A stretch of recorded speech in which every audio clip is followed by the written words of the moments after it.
अस्सलाम वालेकुम दोस्तों, आज की इस वीडियो में एटीएम मशीन से पैसे निकालने का सबसे आसान तरीक़ेकार समझाएंगे। एटीएम मशीन से पैसे निकालना अब हर आदमी का ज़रूरत बन चुका है। तो चलिए दोस्तों, आज की इस वीडियो में वो तरीका बताएंगे जिससे आप एटीएम मशीन से पैसे विड्रॉ कर सकते हैं।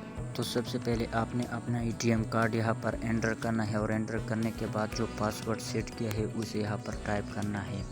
अब आप उसके बाद आपने कैश विड्रॉवल के ऊपर क्लिक करना है और क्लिक करने के बाद आपने यहाँ पर अमाउंट टाइप करना है।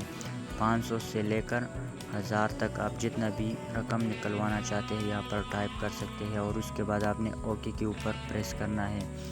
ओके के बाद आपने दोबारा यस के ऊपर क्लिक करना है। तो सबसे पहले आपने अपना कार्ड वसूल करना है और कार्ड वसूल करने के बाद जितना रकम आपने एंटर किया था वो रकम आपके सामने यहाँ पर एटीएम मशीन से निकल जाएंगे। तो दोस्तों, वीडियो पसंद आए हो तो वीडियो को लाइक करें और चैनल पर पहली दफ़ा आए हो तो चैनल को लाजमी सब्सक्राइब करें ताकि इस तरह की इंटरेस्टिंग अपडेट आपको बर वक्त मिलती रहे।